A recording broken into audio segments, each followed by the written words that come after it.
Break के बाद आपका स्वागत है। मध्य प्रदेश लोक सेवा आयोग में एक बार फिर विवादित कार्यशैली सामने आई है। पीएससी ने नई वेबसाइट लॉन्च की है, लेकिन इसमें भ्रामक जानकारी दी जा रही है।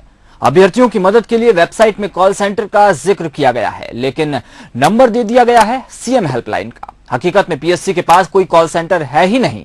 सवाल है कि अब परीक्षा की तारीख पूछना हो या फॉर्म भरने का तरीका, क्या सीएम हेल्पलाइन पर यह सब बताया जाएगा? पीएससी कैसे करेगी छात्रों की मदद? वेबसाइट पर कॉल सेंटर का जिक्र, लेकिन नंबर दे दिया सीएम हेल्पलाइन का। अभ्यर्थियों की मदद के लिए मध्य प्रदेश पीएससी ने नई वेबसाइट लॉन्च की तो उम्मीद जागी कि अब और बेहतर तरीके से जानकारियां हासिल की जा सकेंगी। इसके लिए पीएससी ने कॉल सेंटर होने का भी जिक्र किया, लेकिन जब कॉल लगाया तो सारा गड़बड़झाला सामने आ गया। दरअसल कॉल सेंटर के नाम पर पीएससी ने सीएम हेल्पलाइन का नंबर दे दिया है, यानी पीएससी से जुड़े सवालों के लिए भी सीएम हेल्पलाइन 181 पर फोन करना होगा। सरकारी व्यवस्था का कितना अजीब सच है। जब अधिकारी अपनी परेशानी दूर करने के लिए सरकारी तंत्र का इस्तेमाल करते हैं तो हर काम आसान हो जाता है, कॉल सेंटर भी चल जाता है, समस्याएं अधिकारी तक भी पहुंच जाती है। लेकिन यदि एक आम आदमी की परेशानियों को इसी रवैये से हल किया जाए तो शायद प्रदेश में असली सुशासन चलेगा। सवाल ये उठता है कि अपनी जिम्मेदारी से बचने के लिए पीएससी सीएम हेल्पलाइन पर बोझ क्यों डाल रही है? वैसे भी सीएम हेल्पलाइन का काम पीएससी से जुड़ी जिज्ञासाओं का जवाब देना नहीं है।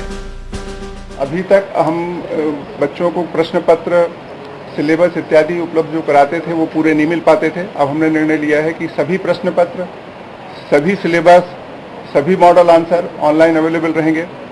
1 जनवरी 2013 के बाद आयोग द्वारा ली गई सभी परीक्षाओं के रिजल्ट, इंटरव्यू के रिजल्ट और रिटन परीक्षा के रिजल्ट सभी ऑनलाइन रहेंगे। इस तरीके से आयोग द्वारा जो भी गतिविधियां की जा रही हैं उनकी समस्त जानकारी ऑनलाइन अवेलेबल रहेगी। इस परीक्षा में, प्रारंभिक परीक्षा में सीएम हेल्पलाइन का कॉल सेंटर का नंबर प्राप्त किया था और केंद्रीय ऑब्जर्वर नियुक्त किए थे और हर केंद्र पे एक ऑब्जर्वर नियुक्त किए थे। जो सेंट्रल ऑब्जर्वर थे वो रिटायर्ड आईएएस, आईपीएस और हायर जुडिशियल सर्विस के सेवानिवृत्त अधिकारी थे। एमपीपीएससी विभिन्न स्तरों पर भर्ती परीक्षाएं आयोजित करती है। क्लास 2 अफसरों के लिए भी भर्ती परीक्षाएं आयोजित करती है। इन परीक्षाओं में उत्तीर्ण होने वाले अभ्यर्थी आगे चलकर प्रदेश की प्रशासनिक व्यवस्था को दिशा देते हैं, लेकिन क्या पीएससी की वेबसाइट उन्हें फिलहाल दिशा दिखाएगी? कैमरामैन हेमंत शर्मा के साथ वसीम अहमद, बंसल न्यूज, इंदौर। इस वक्त हमारे साथ इंदौर से जुड़ चुके हैं संवाददाता वसीम अहमद। वसीम, कॉल सेंटर का जिक्र तो किया गया, लेकिन नंबर दे दिया गया सीएम हेल्पलाइन का।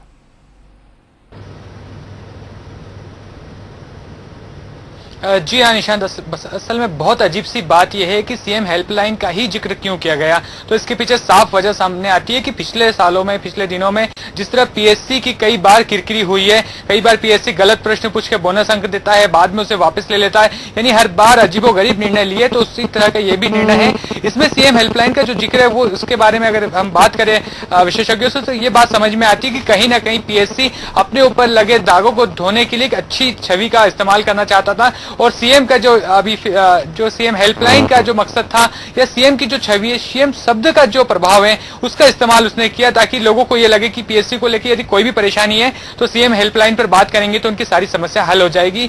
साथ ही कुछ भी पूछना है तो सीएम हेल्पलाइन में जाकर पूछेंगे तो सब कुछ आसान हो जाएगा। इस वेबसाइट के बारे में मैं आपको बताना चाहूंगा निशांत, कॉल सेंटर में सिर्फ समस्याओं के लिए, शिकायत के लिए सीएम हेल्पलाइन का नाम नहीं दिया है, बल्कि यह भी लिखा गया है कि यदि अभ्यर्थी को किसी तरह के सपोर्ट की जरूरत हो तो वो सीएम हेल्पलाइन पे बात करे। लेकिन कितनी अजीब सी बात है कि सीएम हेल्पलाइन बनी थी लोगों की परेशानियों को दूर करने के लिए। अब क्या वो जवाब देगी कि पीएससी का ऑफिस कहां पर है, फॉर्म कब निकलेंगे, कितनी भर्तियां हैं, कैसे फॉर्म भरा जाता है, ये तमाम इस तरह के छोटे मोटे सवाल क्या सीएम हेल्पलाइन से हल होंगे? पीएससी सिर्फ अपनी परेशानी को दूर करना चाहती है, या शायद कहा जा सकता है कि अपनी परेशानी उसने सीएम हेल्पलाइन पर डाल दी है। इसमें एक अहम बात आखिरी बात हम आपको बताना चाहेंगे निशांत, कि इस पूरे मामले में जब हमने सीएम हेल्पलाइन के इंदौर में संभालने वाले जो इंचार्ज अपर कलेक्टर है उनसे भी बात की तो उनका साफ ये कहना था कि इस तरह कोई भी विभाग बिना वजह किसी कॉल सेंटर में जिक्र नहीं कर सकता सीएम हेल्पलाइन का। सीएम हेल्पलाइन का काम शिकायत दूर करना है, किसी को जिज्ञासाओं को शांत करना नहीं। बिल्कुल वसीम, समझा जा सकता है जिस तरह से यहाँ पर पीएससी ने अपनी जिम्मेदारी से एक तरह से पल्ला झाड़ने की कोशिश की है। सीएम हेल्पलाइन का हवाला दे दिया गया है, लेकिन ये संभव नहीं है कि सीएम हेल्पलाइन से पीएससी से जुड़े संस्थागत सवालों के जवाब मिले। बहुत बहुत शुक्रिया आपका। वक्त एक और छोटे से ब्रेक का, ब्रेक के बाद लौटेंगे तो बात करेंगे एक और खास खबर की।